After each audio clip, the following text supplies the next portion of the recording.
It normally takes a little while for people to filter in as they come. But as soon as it gets up to above 50, we'll start properly. Hi everyone. Hello everyone.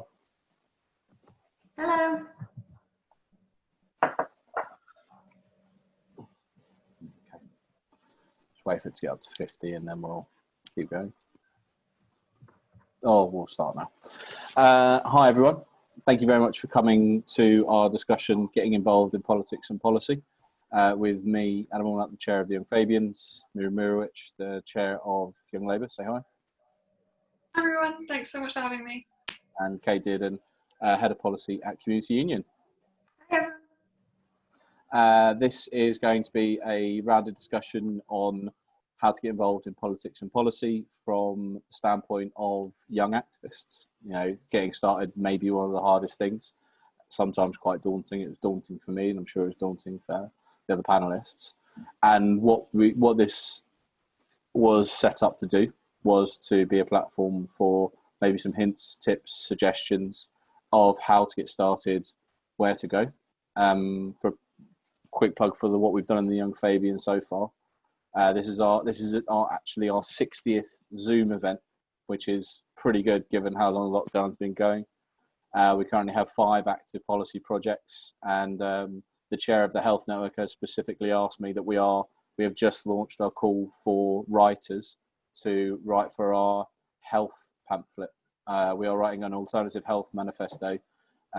We've reached out to Liz Kendall and Justin Madders, and they're quite receptive to the idea of young activists writing policy and helping to do research for the Shadow Health team, which is obviously very exciting and something that the Young Fabians is uniquely positioned to do.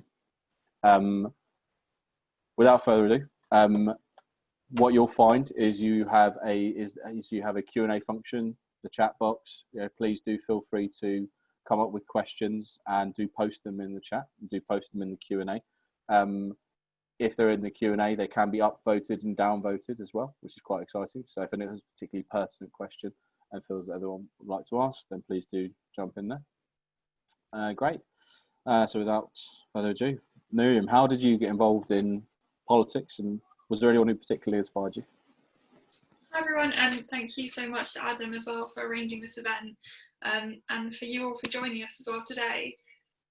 So I want to hopefully get out of this everyone making sure that everyone feels very inspired and ready to get involved, because we need more young voices in politics desperately, and more young voices in policy as well.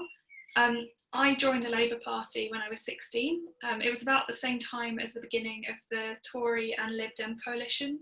And I felt really angry, if I'm honest. I felt angry because my friends were losing their EMA. I felt angry because I saw the effects of austerity in our communities, rising homelessness on our streets, and the effect that not having a Labour government was really having. And I wanted to channel that energy and that anger into something positive. So I decided to join the Labour Party.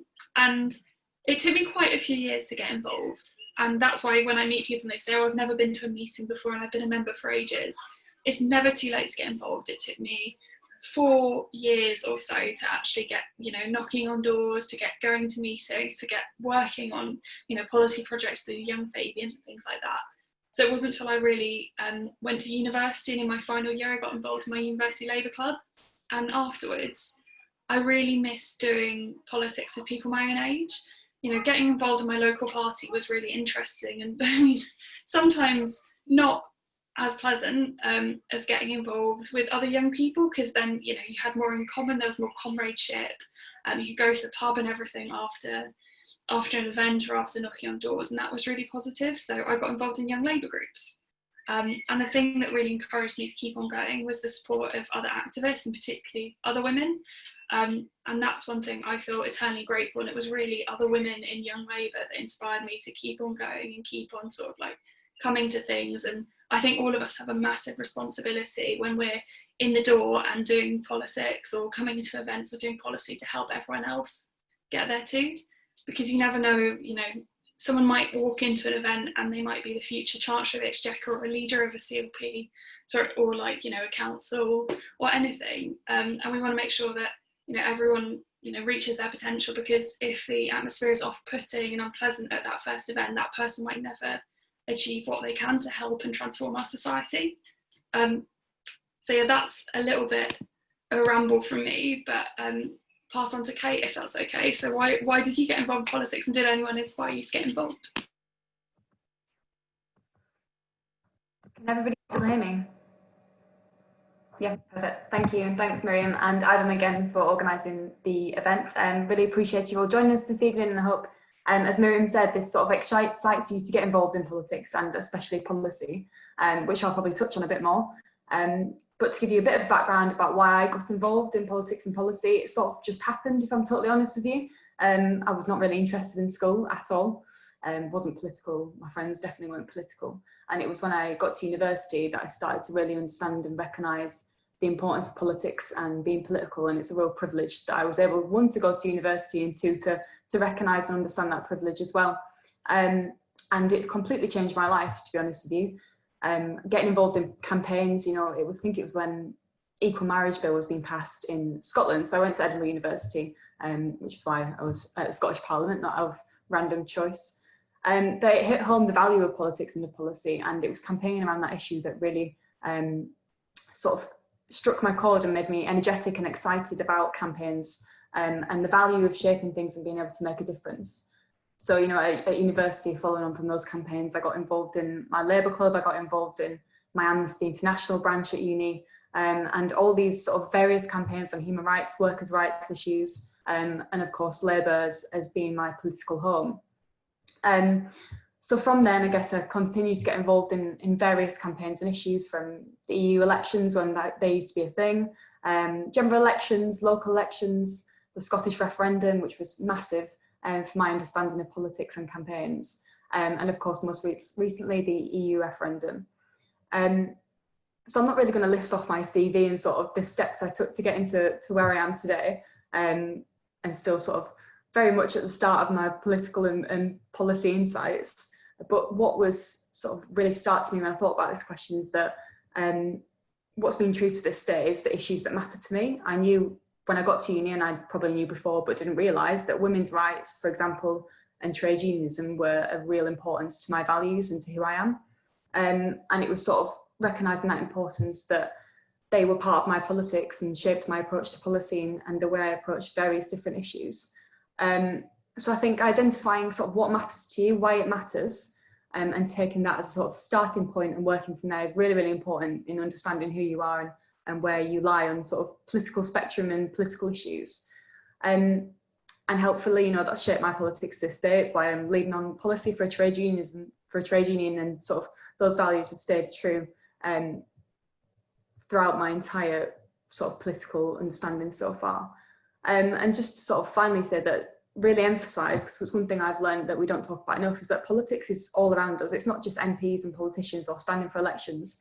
It's delivering leaflets, it's debating policies that you're passionate about, and campaigning issues. All of those are political things, and all of them equally matter. And I think it's just sort of important to stress that, sometimes through a certain lens. So I'm going to hand over to Adam now, and ask sort of why you got involved in politics and policy and how. Thanks. I had a bit of an atypical route into politics and policy. I actually left education at 16 to go work in a builder's yard. But it was I think it could have got a lot worse if my head teacher at the time, Andy Thompson, who deserves a lot of credit, got me involved in the local youth council. But, you know, I then spent from the age of 16 to 23 in the working world, whether it was in insecure work behind bars, or worked as a croupier. It wasn't until I decided to take the step from going from that and actually had the ability to, you know, take on a one-year college diploma to then get on the ladder to get onto a university course, and then got lucky again to get on British politics and legislative studies course to do a year in Parliament. And I got incredibly lucky to those steps, and I recognised that, you know, I was probably, you know, I was on a course with people who had 3 or 4 A's at A level, and there's me with my merit on my 1 year diploma from a community college. and it was because someone gave me a chance. Someone gave me the opportunity to go and have that experience. And from that point, it's grown and it's grown. I'm very fortunate to have been involved as a local organiser for council elections, and that's really given me an understanding that, you know, politics is about what's both global and local. You know, I got involved in Extinction Rebellion, and the whole thing was I just started showing up and started doing stuff, and before you know it, you've gone from doing one thing to doing two things. And you know, although I wouldn't never encourage anyone to do anything that, you know, goes against their safety or their principles or puts them in harm's way, what I would say is, you know, it was through saying yes and people giving me opportunities that I've gained all the experience I've got. And so I think it's beholden on everyone. As soon as you've got a bit of political experience, as soon as you've got a bit of positional authority, then hand that experience down. And, you know, hopefully that creates a replicating effect where if you give opportunities to more people, and hopefully that's one thing that the Young Fabians has been doing. You know, that's one thing that, because I have that life experience of leaving education at a young age and then going in the working world, I recognise that people need opportunities. But my encouragement to everyone else is, when the opportunities are there, take them and grasp them with both hands. You know, whether it's going to your local meeting or taking on working with somebody, you know, we never know what the next thing could be after that. So yeah, been an interesting journey, I think, to say the least. And, you know, I think, Miriam, what would be great to hear is, you know, if you had to start again, you know, if you had to go from like being a teenager or go back from when you started, you know, what advice would you give yourself? What hints and tips would you give yourself to get started? Definitely. I think I would probably reiterate to myself, like, the man on the street test, which is something one of my friends taught to me a few years ago, which has really stuck with me and has been really helpful, which is that I think it's really easy for us to like get quite obsessed or, you know, overtaken by like the minutiae of, you know, disagreements or like online arguments and things like that. And one of the things I try to think of a lot is, you know, if you spoke to someone on the street about this, just a normal person, would this actually matter? And I find that really, really helpful and very grounding, because sometimes I can get, you know, early on I definitely got quite like caught up in some things. I think it's also really important to remind yourselves of the importance to always be comradely, always be kind. And just because someone treats you in a way that's not as nice or not as comradely, that's not an excuse to replicate that behaviour. And definitely reminding myself to have a very thick skin, and that's something that unfortunately I've had to learn over time. Being Young Labour Chair is a massive privilege. I'm so lucky to be able to support young members in the role that I do. You know, I'm so lucky in that way, but it also attracts, you know, some online abuse and online things that go with that, and some difficulties. So just trying to prepare myself as best as possible for, you know, receiving that. I also think, like Kate said, it's really important to remember what motivates you and what the issue is that you actually got in touch with and got involved with. To start with, what do you actually want to change? Because ultimately, you know, if you're doing this, if you're involved in politics to get a name for yourself, there are much less stressful and much better ways to do that. You know, politics is really there for being a collective, for actually changing the world, for making sure, you know, the issues that matter to us are changed, and making sure that you remind yourself and ground yourself of why you're actually doing this and what motivates you. Occasionally I do get like messages online from young activists saying like, how do I get as many Twitter followers as you? That is actually something that's been sent to me multiple times. And I kind of want to say, I don't care about Twitter followers. I don't care about stuff online. What I do care about is, you know, are we actually going to make sure that young workers have the protections that they deserve? Are we actually going to make sure that you know, universal credit isn't tearing apart so many lives and we actually have a proper social safety net? And that I think is really, really important and easy to get trapped into. So, and also to rest and take time out as well. I think it's really important, as Adam said, to, you know, say yes to things and make sure that you're still, you know, putting yourself out there, but also don't burn yourself out too quickly. Make sure you like pay attention to like exams or jobs or whatever else, because, you know, you have your life ahead of you to get involved in these things, and we want you to get involved, but we don't want you to burn out. So pass that question on to Kate as well. Ask about what advice would you give yourself? Without stealing everything you just said, because I completely agree with all those points that Miriam just made, and they're all really sort of valuable and important points. So just to build on that a bit, I guess I'd pick three main ones as my sort of key priorities. One, about self-care. It is so important, I can't stress it enough. And I really don't think we talk about it as much as we talk about our policy ideas and our priorities. I have to tell myself off when I forget how important self-care is. And there's one quote that I'm going to read you, but from Audre Lorde, which is one of my favourite ever quotes and one that I often have to go back to. And she says, caring for myself is not self-indulgence, it is self-preservation, and that is an act of political warfare. And I think that's such a brilliant quote to remind ourselves about how important self-care is. And secondly, yes, people disagree in politics. As Miriam pointed out, it's totally normal. We can disagree on so many things, but we can still be friends and relatively nice to one another. It's not groundbreaking, but I think it can be quite actually forgotten in our youth movement. And one we need to keep reminding each other and, you know, chatting to each other if we do find one another in that situation. It doesn't have to happen. You know, one of my best friends at uni, I was the chair of the Labour Club, she was the chair of the Tory Society. We were best friends, we managed to get along really, really well. We disagreed on literally everything, but it is possible and people do it. And thirdly, completely what Miriam said about don't burn yourself out. You don't have to say yes to everything. You know, I look back at a time, it was my final year of uni, I was doing my dissertation, I was working on the general election or local Scottish elections, and I was running to be chair of Labour students, and that was probably the most time demanding 5-6 months of my life, and if I looked back I'd probably say no to a few more things than I did at the time. So I guess that reflection in hindsight's a nice thing, but remember that you don't have to say yes to absolutely everything, and do take time for yourself. Adam, over to you. Oh, just reflect all of that, definitely. You know, if I could have told myself 5 years ago that self-care is vitally important, I might have more of my hair. Luckily enough, I haven't had a haircut in a few weeks, so you can't see it. But I think self-care is so important. You know, speaking as a bloke, you know, under the age of 35, you know, the thing that is at most risk is me. You know, and one thing that men need to make sure, and young men especially need to make sure they talk about, is stress. You know, a lot of expectation people put on themselves, and the thing I would say to myself is don't put so much expectation on yourself. You know, shoot for the stars, yeah, shoot for the moon, but don't worry. You know, you've got plenty of time, and I often have learned far more from failure than I ever have from success. You know, don't worry about it as much. Don't put as much pressure on yourself to succeed, would be something which I would 100% say.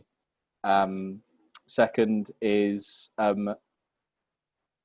also don't be afraid of failure. So as my first year in the Young Fabians, I ran a panel event which had 70 people attend, and then I ran another panel event where we had no one attend, and turning around to panelists and going, and turning around to an MP or turning around to a Lord and going, I'm really sorry, just there's no one here. So we just have a chat. And it's about, you know, not worrying about that, not letting it get in the way. And the last two things I'd say is, firstly, advice to everybody is always be comradely. You don't know what someone's day is going to be like, day's been like. You don't know what someone's going through. The best advice is to just be nice. You know, the best advice to everyone, and a mantra I live by is be nice. Is be nice. You know, and lastly, one thing which I wish I'd told myself when I was working in Parliament, or when I had other opportunities that came up, is asking open questions. So, for example, you may be on a leafleting round with a local council or a local mayor or something, and all of a sudden, you know, you notice a bin's overflowing, or that the park's not opening as much, or they're going to cancel the 177 bus service. Ask an open question. What do you think we can do about this? Or what do you think I can do? Or how can we get involved? Asking open questions on something you're passionate about to people who you think can help is often a great way of initiating change. And that's one thing I've really enjoyed, is learning that and then employing it in all the stuff I do. I think I'll stop babbling, but what I'd like to do is just go to the Q&A, because I think Lewis Powell's asked a really good question. And one I'd like to throw to our two other panelists is, as someone in a university labour club, it is dominated by males. How can we encourage more young women to get involved in our movement on campuses? I'll throw that to Kate first and then to Miriam, if that's all right.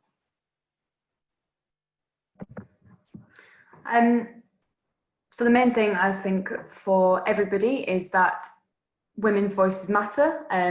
A lot of unconscious bias happens, and a lot of sort of probably direct sexism actually happens in student and university politics.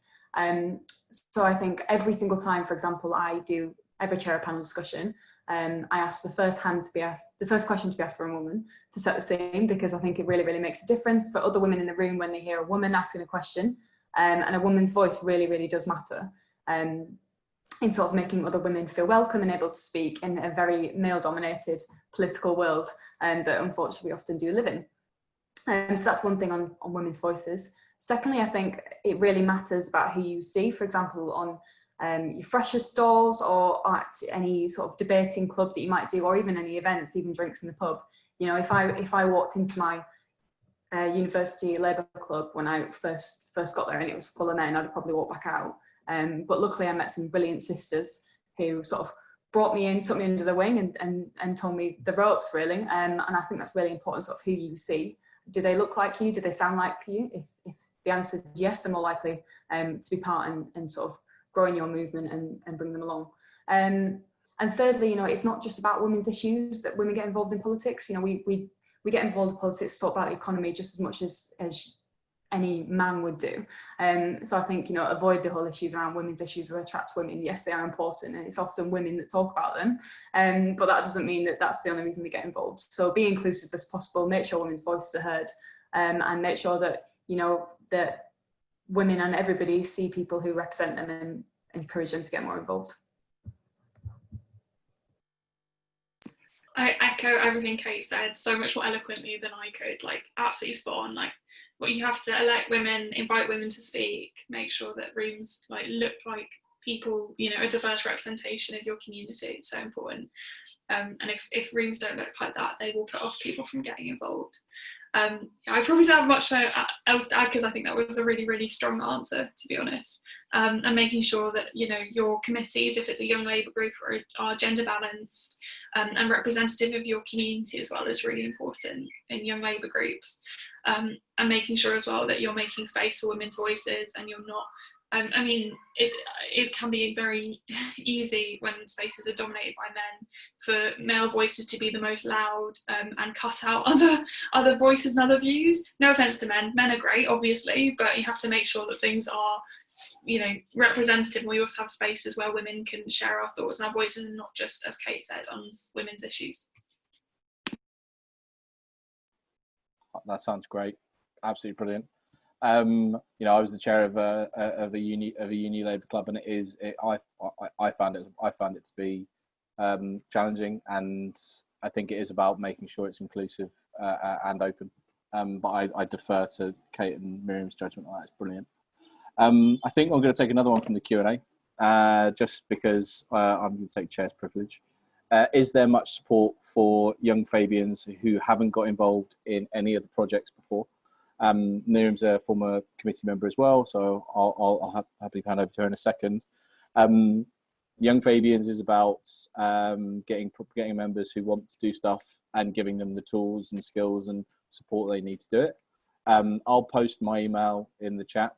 Like I said about the open question things, is if you're interested in a subject, the Young Fabians has got our central committee, which starts with 12 people. We've actually just co-opted on a blog editor and a Scottish secretary, and now we're co-opting on a women's officer and a fundraising officer. So if there's anyone who wishes to apply for those roles, please do get in touch at info@youngfabians.org.uk. But we have 10 separate policy networks, you know, one on environment, one on economy and finance, one on health, one on international policy, etc. And what we want is people who are just interested and who want to be involved in the discussion. And then we can do is we can get you started by writing a blog post, and we can help steward you with it. We can get you, if you want to chair an event or you want to be part of a panel event, you know, get in touch, let's put it together. That is our aim, and that's what we want to do as a group. Miriam, with your bit, you got your experience on the committee. Do you want to add anything? Yeah, just echo everything Adam says. Just there's so many different ways to get involved in Young Fabians, which is really positive. You don't just have to write policy. You can, write a blog post about something you really care about. You can get involved in a network which you care about, or you can even start your own network as well. There's a process for that. There's lots of different things to run for. As Adam said a bit before, don't worry if you might lose. You'll probably learn a lot from the experience. Like, I've lost elections and learned a massive amount from them. And make sure you think about what really matters to you. And one of the things I like about the Young Fabians is it is quite a grassroots way of doing things. So you can run events if you want to. If there's a speaker you really want to hear about, there's probably a way to make sure you do that. And that's a really positive platform to have. So really, it's as much you want to give to it. And also, no pressure if you don't want to speak or write. You can also just turn up to listen. These events are accessible, which is really, really positive. And hopefully things will continue to happen online after COVID.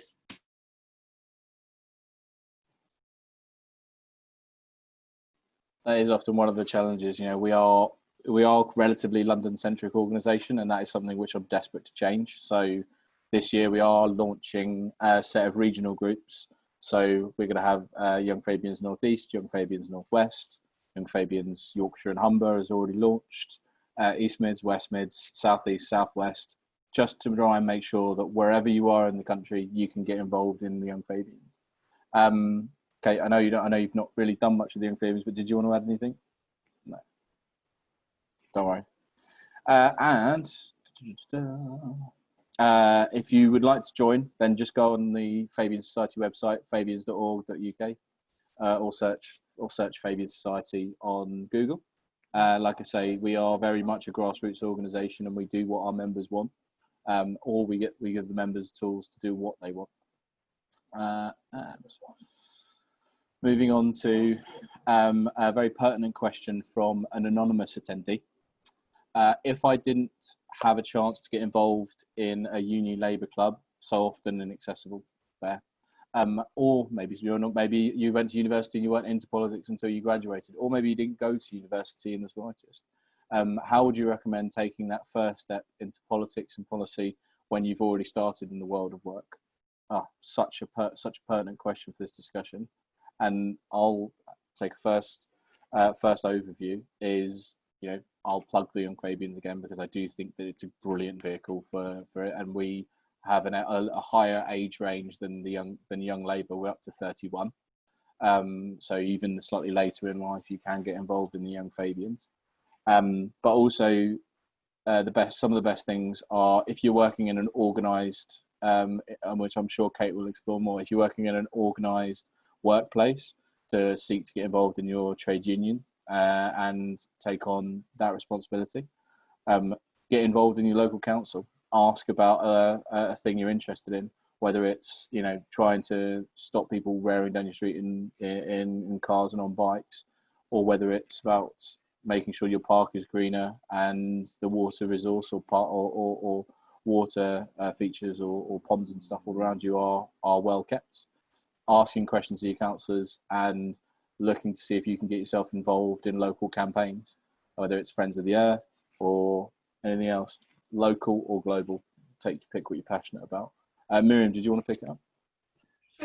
So yeah, it's such an important question, and we definitely need to make sure that being involved in politics isn't just something that's restricted to graduates. I'm really privileged in that I'm lucky to have gone to uni, but we need to make sure that a variety of life experiences are represented, because that is so important and just as valid. I would definitely recommend getting involved in Young Labour. I was not very involved at university. I was on a committee of my university Labour club in my final year, which was really fantastic for me. It really built my confidence, but I didn't really properly get involved until after university, and Young Labour groups were a really, really good way of doing that for me. I definitely recommend getting involved in your local group. If there's not a local group, you can start one as well, and if you want to reach out to me, I'm happy to help you set one up, and I'm sure the committee will be happy as well to help out. And it's just, we can help you with putting on events and finding speakers and things like that, to shamelessly plug Young Labour. But yeah, it is really important. And as Adam said, I know Kate will talk about getting involved in your trade union as well. If you're not a trade union member, please do join one. It is so important. And yeah, just also it's just be a bit shameless as well. That's okay. Like, write things, you know, put your name out there and say what you think. There's nothing wrong with doing that. You know, if you have a voice and opinion you want to share, just write and ask. And you know, there are so many publications that will be happy if you send them a pitch to publish you, even if, you know, they might say no, but if you don't ask, then you won't get, and you'll learn something from the experience. So I definitely say, just, you know, kind of put yourself out there as well. I know that's quite difficult, and I know it can be sometimes really inaccessible. So I think all of us who are more involved have a responsibility to make sure things are as welcoming and as accessible as possible. Okay, do you want to pick it up? So I'll touch on getting involved in trade unions and a bit more on getting involved in policy roles, just to add a bit more detail on that if anyone's interested in finding out a bit more.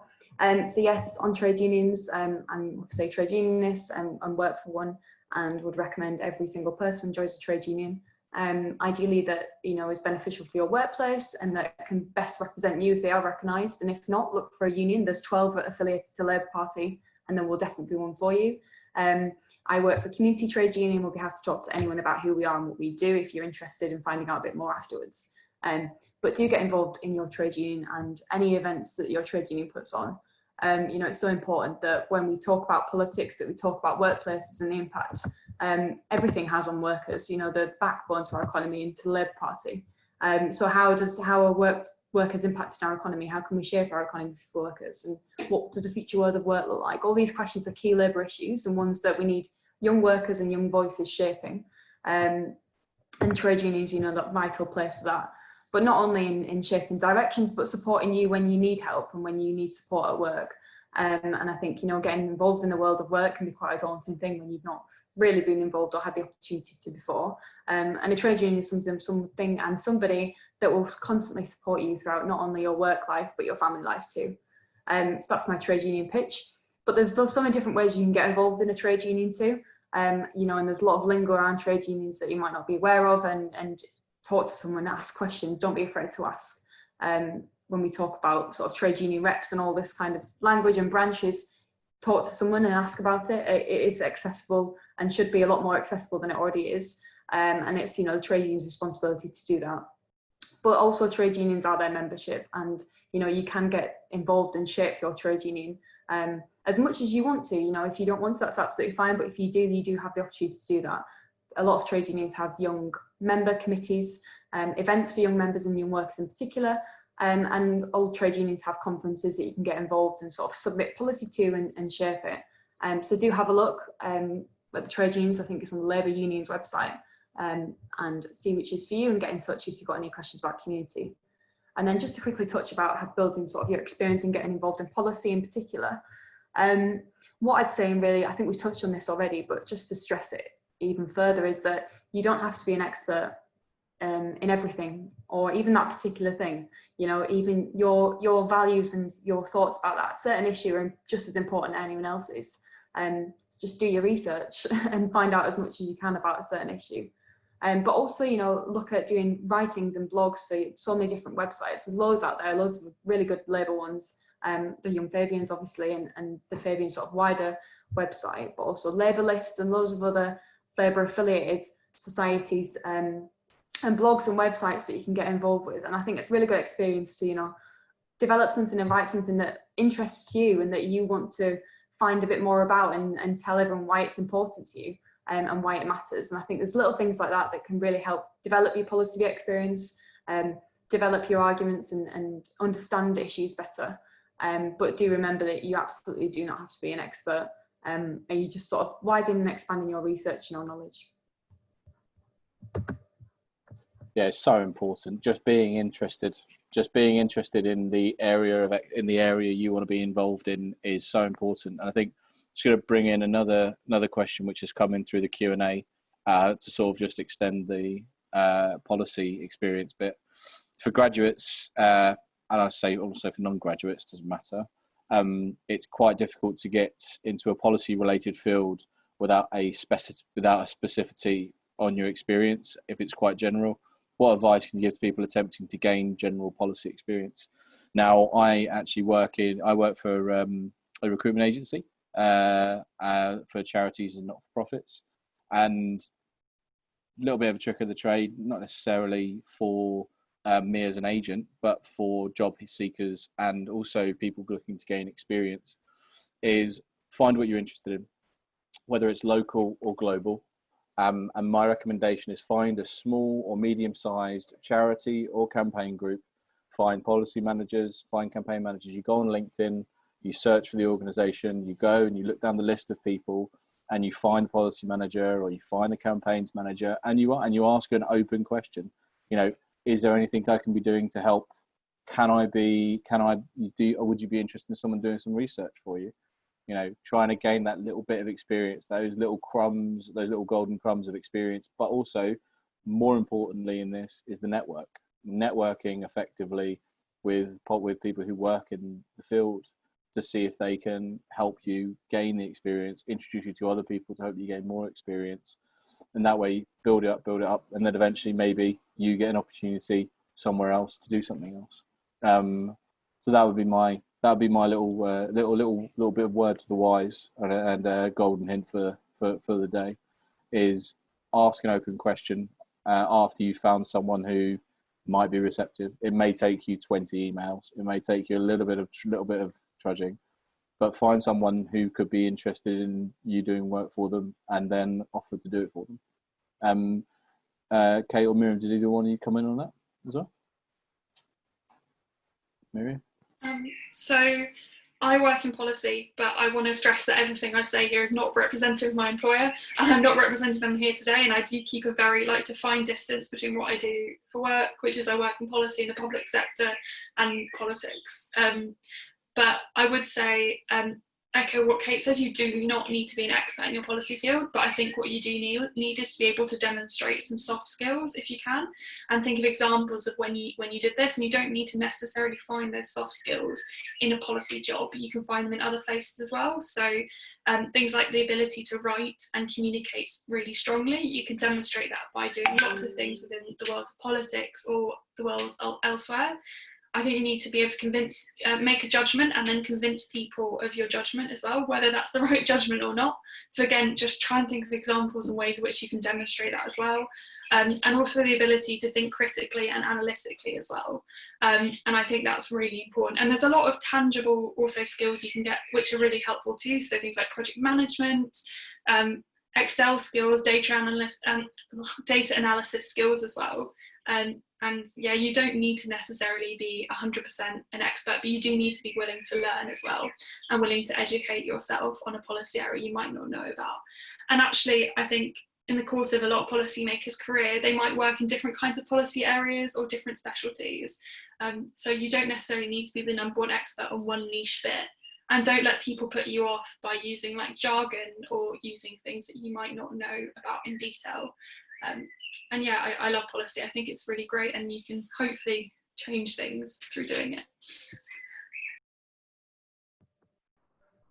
Yeah, just to add to sort of what Adam and Miriam said, and to echo those points too.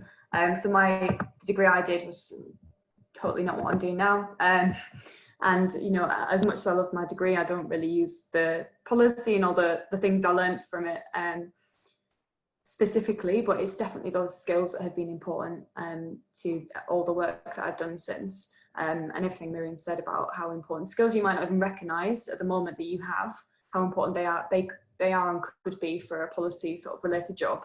And my first sort of engagement and jobs and work with policy and research was actually at Community during the trade union. And before then I was really just involved in campaigns, and that was sort of how I got to where I am. So I think the two are very interlinked, and I wouldn't see it as completely separate.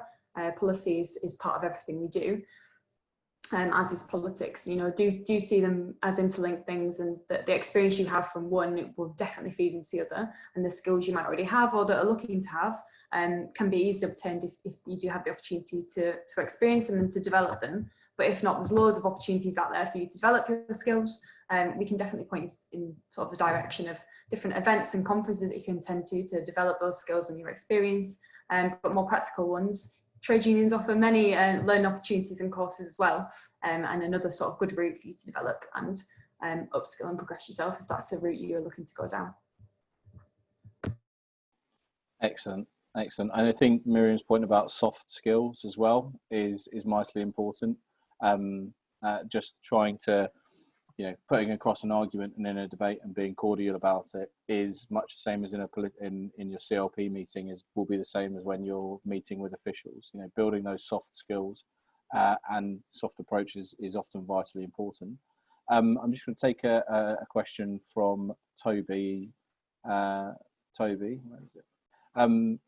Is there any support for ethnic minorities? Being the only person of colour in the room can be deterrent. I think that's quite a pertinent question. One which I'll try and answer to the best of my ability. And I do think it's about creating open and inclusive spaces and encouraging people to come forward.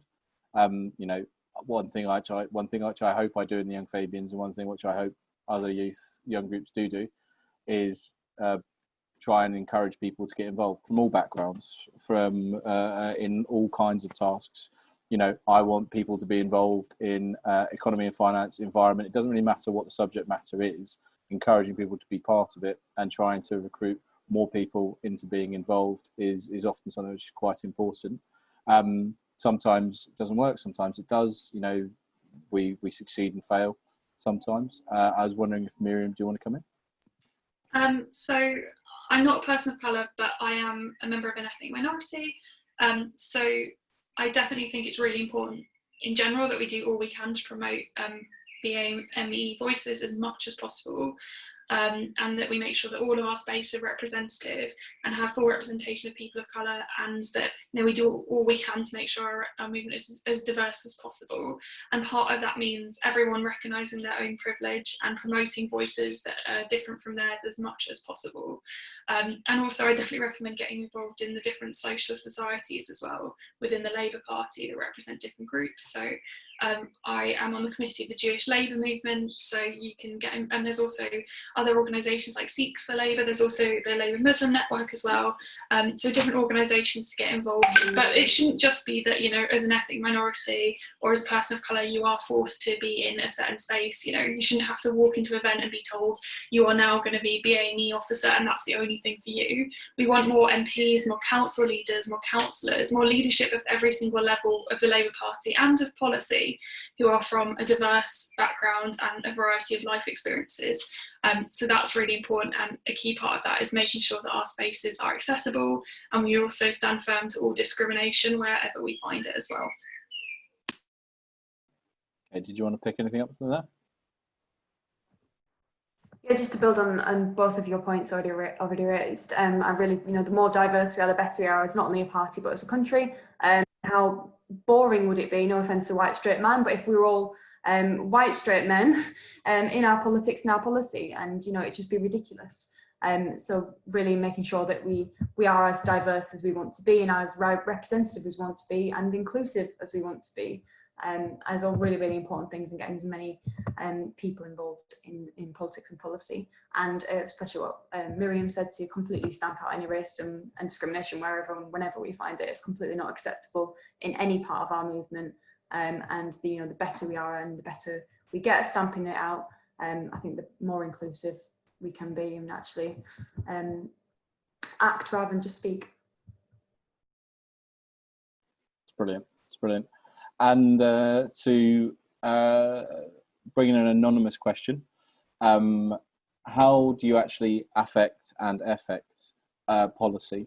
Now, I think what I'd like to do with this question is maybe get some, maybe a personal story from each of you. I'll happily start. Now, I don't have a background in policy. I barely have a background in campaigning, but what I do have is the ability to ask open questions, and when I see an opportunity to just ask for it. I do check. I do have a certain amount of privilege. Although I come from a working class background, I do have privilege in who I am. And what I've done is, with one of the groups I work with, Trees for Cities, I asked to do some policy work for them, and they needed to be introduced to Mayor of Hackney, and someone who I knew. I helped set up the meeting. They kindly invited me to come along as a mediator and someone to introduce them. And I just found out that from that meeting came the planting of 25,000 trees in Hackney, or the project to plant 25,000 trees. It's brilliant. Like, and it's those little things that, you know, although maybe that's not necessarily a whole policy change, Hackney wouldn't have an additional 25,000 trees, or they wouldn't have had it maybe as quickly as if I hadn't asked the open question and done the thing. You know, you don't quite recognise what opportunities there could be to change things unless you ask and unless you get involved, unless you specifically want to try and change things which are local and global. Kate, do you want to pick it up from there? I'll take this in two parts. One, sort of my work and some policy effects that I've managed to act on at work, and then one outside of work, sort of in a former job and a personal capacity as well. So at work, my key policy interests in trade union movement are around the future of work, around self-employment and what our labour market looks like, technological change, all these sort of really key issues that I think are really important for the workforce, and what I'm really passionate for trade unions to start talking about it more and shaping. And sort of as part of this interest, I led a research project last year on self-employment and disability, recognising that, you know, it's a growing part of the labour market, more disabled people go into self-employment, and I was really, really interested to find out the experiences of those disabled people. Was it a positive experience where they've been pushed or pulled into self-employment, and what more needs to be done to better support this diverse group of the labour market, and really, really important part of the labour market. So I really looked for funding to help sort of fund a research project. And I was really lucky that Union Learn, so it's sort of the Trade Unions Congress learning body, were able to fund this research, and sort of looked for other organisations that might have had the same beliefs and passions of mine, who might be also interested in finding out more, recognising I can't do it all on my own and don't have all the expertise on my own either. I was just interested in doing it. So looking at other research organisations that could support me in sort of developing and exploring this idea. So together we worked on it for a couple of months, sort of interviewing different participants, coming up with recommendations for trade unions, for the government, and for sort of bodies to better support disabled people who are self-employed. And sort of from that, I mean, it was a really test of the times from government in terms of our government lobbying from the recommendations. It was back when Amber Rudd was in DWP, which seems like a lifetime ago. But from that research and that report, we sort of published it as much as we could, put it under the eyes of as many advisors that we could, as sort of a new strategy to get their attention, recognising that, you know, we are under a Tory government, and how are we going to help them enact change from a trade union, is to get their attention and tell them about it. So we did that. You know, it was really successful in terms of meeting the advisor, and government sort of looking at different policies that they could build on and act upon. And at the moment, there's a trial of one of our recommendations, well, at least before the pandemic hit, which was really successful. You know, we were really delighted to see that, and it really showed that even, you know, we're a trade union that's affiliated to the opposition party, but that you can still affect policy and make change. There's loads of different routes you can do it, and, you know, we were really grateful that ours sort of picked it off for quite a niche area. So there are different ways it is still possible, and you've just got to sort of look out and look for allies that can support you in your research, and different avenues to get people to listen. And sometimes it can work. Believe me, it doesn't work all the time, because I've tried on many other areas. But that was a successful one that I'll tell you about. And sort of in a former job, it was in the students campaigning on automatic voter registration. We took it to all members of Parliament, all allies of Labour students in the Labour Party, and we took it to the House of Lords, and they sort of passed legislation on it, and it unfortunately got to a halt. But it was a really, really big step for a student group to sort of say, this is what you need to do and this is why you need to listen. And so, you know, they're two sort of good experiences that I can pull on from shaping policy and actually affecting policy, and, you know, to give you a bit of hope that it can be possible and you can do it. So I think this is probably going to be quite a Labour-centric answer. Adam and Kate gave brilliant examples from sort of other sides of policy making. So I think I've been involved in quite a few campaigns as a Labour activist and through Young Labour. I think the thing is should never underestimate the power of a really strong campaign and how much you can do. And if you don't see a campaign about something you care about, you can start one and talk to people who have knowledge of this area and try and gain as much expertise as possible. So when I was Young Labour Disability Officer, I ran a campaign on young people's mental health. When I chaired London Young Labour, we ran a campaign on renters' rights. And I was also involved when I was Young Labour Chair in a really fantastic campaign run by Holly Lynch, and lots of other trade unions were involved in it as well, on making sure we equalise the minimum wage. And a lot of the key components of those campaigns were sort of drawing media attention, drawing attention on social media, getting your message out there and raising awareness, and then trying to activate the actual change from parliamentarians. And that can be really challenging from a Labour Party perspective, because we are in opposition, and in opposition wins are difficult, and that can be hugely upsetting. So you can look at sort of different stakeholders, whether that be local government, where you might be better able to make change, or national. So for instance, with the Wages Not Based on Ages campaign about the national minimum wage and equalise it for young people, it got through to Parliament, but it was unfortunately filibustered by the Tories. So, you can't sort of stop fighting when we do face these barriers, and there's lots of different ways to get your message out. That's great. Brilliant. About being proactive and just shooting for the moon, which is fantastic. I think I'm going to try and take a few more questions. We will try and stop around 7:30, maybe a little bit, maybe just a touch after, depending on how long the answer's gone for. But I had one from Sophie Connor. What advice and top tips would you give to young people who are interested in a career in local government and want to gain experience relating to this? I think I'll give my 2 cents and then happy to pass it over. And then for the other 2 questions that I'd like to attempt to bring in are 2 anonymous ones. One is, how do you get involved in local Labour movements? So I think I'm going to pass that one to Miriam. And then Charles King Tennyson has asked, how do you have to work to get involved in the trade union? I think maybe pass that one to Kate to talk about how you can get more involved in trade unions. How does that sound? So Sophie, best advice is to contact councillors and ask to see if you can get experience working in different departments in councils. Lots of councils are going through budgetary a hard time at the moment, and they have been since the Tory government came in, since the coalition came in, with massive cuts to their budgets. But that just means, especially in Labour areas, I done a pamphlet on local government under fire, and it explored the creative ways that Labour in local government would change a service to be able to make sure that for a smaller budget we could deliver the same bang for the buck. On the left and in the Labour movement, we have a belief in government. We have a belief that people together can create better lives for each other when we all work together. And socialism is the act of prioritising, and we prioritise people and betterment of those.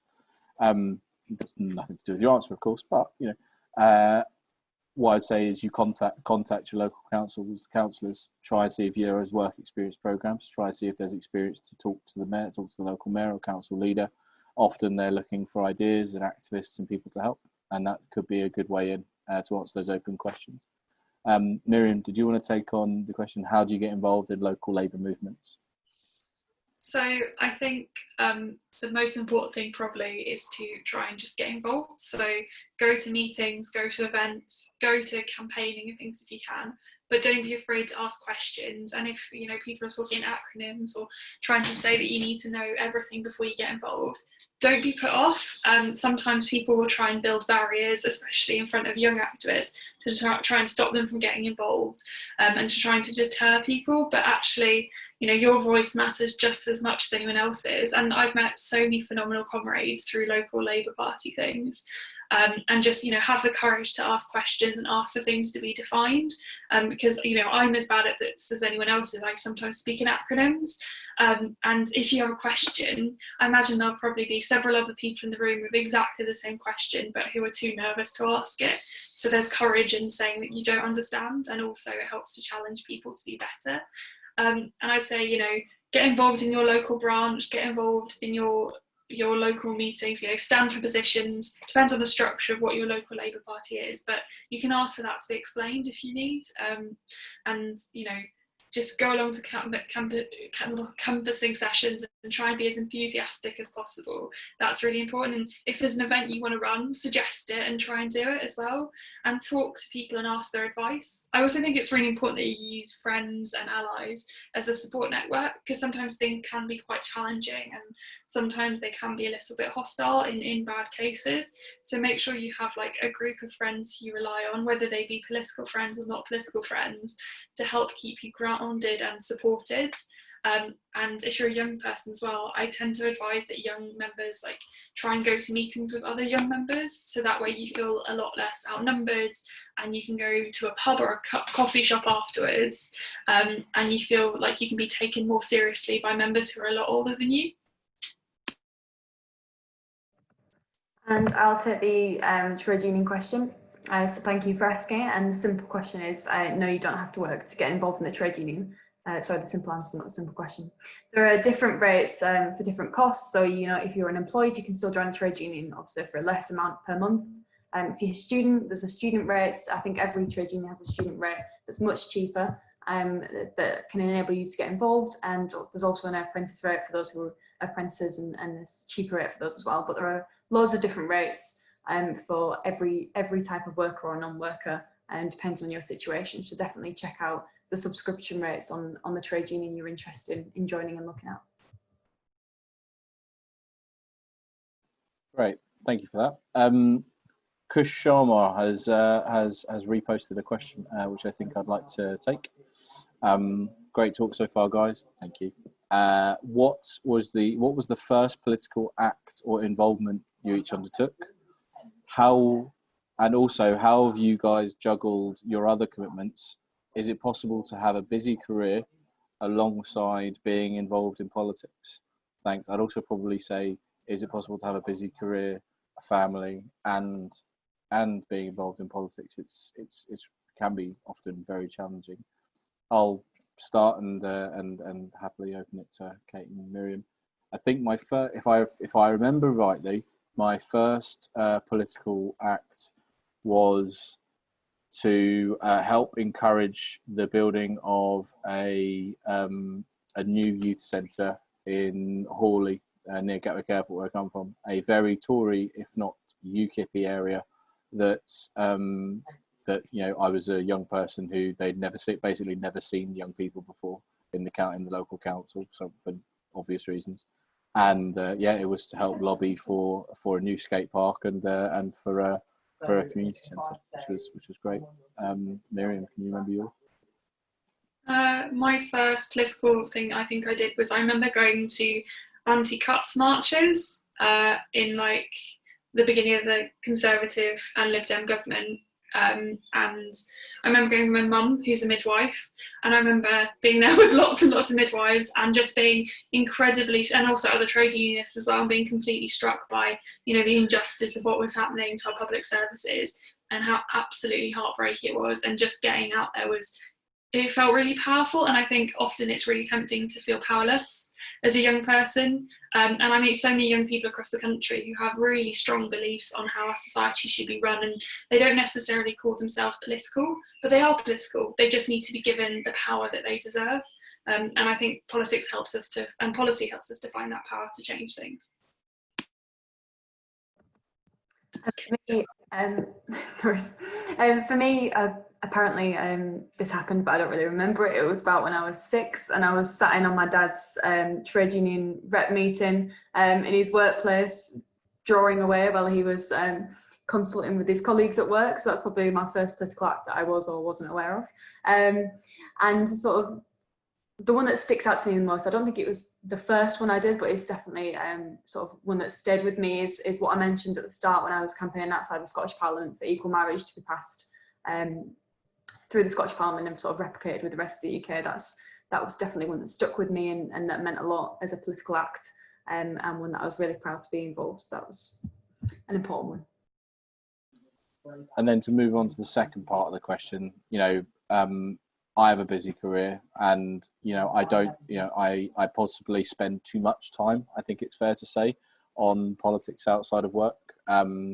It does take up a few evenings. I think it's about finding a balance for you, you know, finding a level of activity that's okay for you, and a style of activity. It's not just, for me, it's not just about going to events necessarily. Being involved in a campaign can be as little as signing a petition. You know, that's a starting point. Whether it's emailing to lobby local councillors to change something, or whether it's being involved with a campaign group, you know, and asking them, you know, when can this meet? How are decisions made? You know, we at the Young Fabians, I mean, now that everything's moved on to Zoom, we're not going back. We won't go back to physical meetings because it's more accessible to do it like this, and to have it recorded, and to do it on Facebook Live so that people can access what we do. And then it's about having projects which people who have professional backgrounds can get involved in their own time. So that is writing blogs, maybe it's getting involved in research, maybe it's helping to lobby for something. Finding your own balance, what you're comfortable with, is what I would find best, and asking open questions of the people who are running your activities. So come and ask me as chair, you know, what can I get involved in that is not, that it doesn't include working in the evenings, or how can I fit this around my schedule? Ask. Miriam, do you want to pick it? I think this is such an important question, and I definitely echo everything that Adam said as well. It is really difficult, and one of the things that I often find quite challenging is people do sometimes assume that Young Labour Chair is my full-time job, which isn't their fault. It's just, you know, it can be really difficult trying to balance a career and then also doing what you care about, what you love in politics or policy on the side. I'd say definitely it's really important that we have expectations of our representatives, that they're not on all the time, and that people shouldn't feel responsible to react and respond to things all the time right away. I occasionally get emails, you know, during the working day asking me to respond within X amount of time, sometimes within, you know, half an hour and an hour, and that's not really realistic when almost all activists are, you know, volunteers, and we want people from a diverse background. We want people who are shift workers. We want people who have caring responsibilities. So we need to make sure that we place realistic, you know, responsibilities on people and expectations of how quickly they will respond to things. Not everyone needs to be online all the time. But I'm not going to pretend that I'm not very good at like sectioning out my time. I do wake up first thing in the morning, send Young Labour emails, do my work, in lunch break do Young Labour stuff, and then in the evening do Young Labour stuff, which is like not very healthy necessarily. But I think I'm taking more time to like have time off, time to do things I enjoy which aren't necessarily politics, so spending time with family or friends. So as Adam said, just try and demarcate some time for yourself, and don't beat yourself up when you can't do everything, because that's something I definitely do. And just sort of add in, I think anyone who is a medic and gets involved in politics, hats off to you. Oh my gosh, I really don't know how you do it. You know, it's such an intense and important degree, and everyone who I've ever met who has been involved in politics and is a medic is really amazing. And you know, again, lots of kudos to you. But yes, it is possible. It's all just sort of what Adam and Miriam have touched on about balancing your time. My family are really good sort of for taking me away from Twitter and any sort of political engagements that I've got sucked into, and reminding me what's important. And I do think, you know, catching up with your family and friends is always a key priority, and it's about balancing all of things that life throws at you. But you know, if you do manage to prioritize things, if you do set time aside for yourself, then you can get involved, because obviously it matters to you. It's why you've got involved in politics in the first place, and you do want to make time for it. But just make sure that, you know, if you do get involved, it doesn't take over everything, and you do have a healthy relationship and balance with politics. I do know that's something I struggle with. My girlfriend and family would say the exact same thing. But it is about demarcating some time. I've got better at it, but it's definitely, if we're going back to the question about what would I tell myself, I'd say take time off. Don't just run at 1,000 miles an hour all the time. It's impossible to keep up with it. So I think there's just I want to try and round it off, but there's a question which we haven't spoken about yet. Representation is so important. However, often political groups are often inaccessible to disabled people. What steps are the Fabians and other groups, I'd say, taking to make sure that they are fully accessible to disabled members? I'll take that first, as definitely the chair of the Young Fabians, is that all of our events have for the last year and a half been broadcast on Zoom. It's also important to recognise that not all disabilities are visible. There are invisible and invisible disabilities, and that means some people won't want to get involved in writing or reading or participating actively in events, and sometimes people just want to listen. Some people just want to have their own way of getting involved, and that's okay. That's what we want to encourage, and so what we've done is move things online and make them as accessible as we can. I think what would be good is if you have whoever the anonymous person posted the question, I would ask you to get involved, to possibly get in touch if you had ideas at info@youngfabians.org.uk. We are always seeking to do more. Miriam, I don't know if you want to pick it up from there. This is such an important topic. I'm still the disabled members officer actually for Young Labour, and it's so important that we do everything we can to involve disabled activists. So live stream events is really important, but also making sure that we ask about accessibility requirements. So there is such a broad spectrum of accessibility requirements, and we make sure that we listen and we give people an opportunity to raise wherever they might need help and support. I also think we need to make sure that getting involved in politics is as inexpensive as possible. Things can be so expensive. Running for elective office can be incredibly expensive as well. Whether that be, chair of your CLP or whatever it is. So making sure we make things as accessible as possible, and make sure the venues we use when we do use physical venues are wheelchair accessible wherever possible, and making sure that the spaces we use are inclusive. But also, if there's anything, as Adam said, that we can be doing better as Young Labour, please do feel free to get in touch. And I'm always really happy to hear from people, and making sure that we're promoting your voice and making sure that we're getting your views across as well.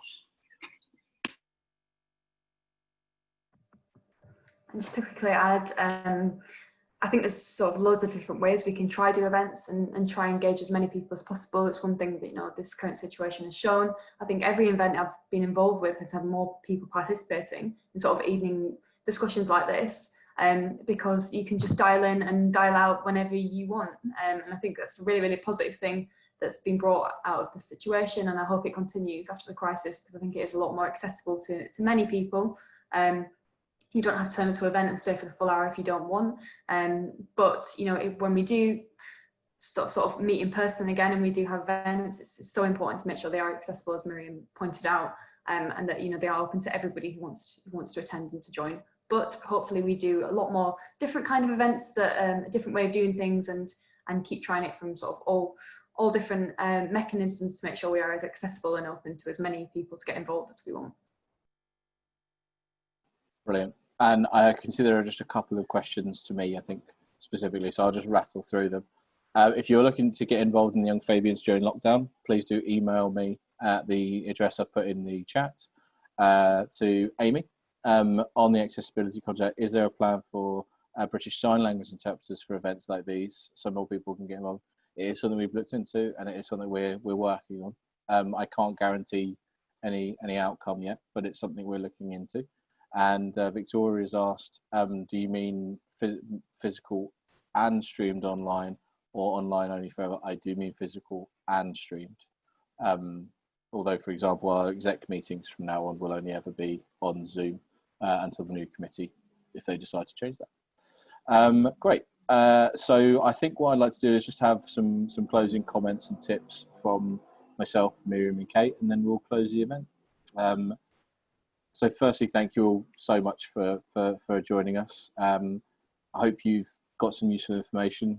Some key takeaways for me are self-care. Self-care is so important. You know, as I say, as a man under 35, the most thing that's most likely to hurt me is not any other physical element apart from me. And talking about stress and talking about your feelings and talking about how you're feeling is so important. Find a friend, talk to your flatmate, talk to the people on your committee.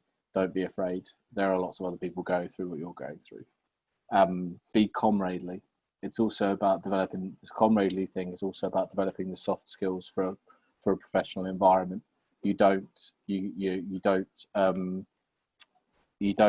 get anywhere in policy and in professional environments by shouting at people or by being uncomradely. So be comradely at all times. And lastly, asking open questions, not being afraid to ask someone, well, can I get involved in that, or well, what does that mean, or why is this the way it is? Because chances are there's already 7 people in the room or others who want to ask that question. So don't be afraid. Miriam, closing comments and takeaways. Really, really quickly, thank you so much to everyone who attended and sent in questions. They've been really fantastic. Big thank you to Adam for organising this event, and Kate as well for sharing some really important and really great perspectives as well during this event. Yeah, please do make sure that you keep going and get involved. Don't let anyone put you down. People might try and throw obstacles in your way, but your voice is still valid and important. So keep on going and then keep on supporting other people as well. Thank you. Thanks to everyone for joining us this evening. I hope you got something out of it and learnt something new as well. And thanks again to Adam for organising, and Miriam to hear your thoughts as well. It's great to catch up with you actually at the event tonight. And just to sort of summarise on some final points from me, and I want to just highlight a bit about the current crisis and the importance of politics and policy, and why it's probably a more important time than ever for you to get involved in politics and policy. The current crisis has shown how important it is in building policies around protecting jobs, rebuilding our economy, and how important that's going to be going forward. And all of us as sort of labour-orientated thinkers will want to make the case for what we want our country and economy to look like going forward. So I don't think there's ever been a better time for you to get involved. And it's clear that there can't be a return to normal post the pandemic. And we need challenges. We need so many sort of thoughtful responses and ideas to respond to those challenges after this. So please get in touch if you have got any questions in particular. If there's anything that you didn't get to ask, I'm sure Adam will feed it through to one of us, and you can sort of get in touch at any time if you do have any of those questions. And thank you again. Brilliant. And a final plug from me. The Health Policy Network is currently looking for people to write for an alternative health manifesto. Should you be interested in getting involved, please do email me at the email address in the chat, info@youngfabians.org.uk. We've also got pamphlets on artificial intelligence, Labour's culture policy, on how do we hold the international community accountable on climate change, and a range of others. Get involved, ask open questions, and thank you all for joining us. Appreciate your time. Thank you. Thanks. Bye. Bye.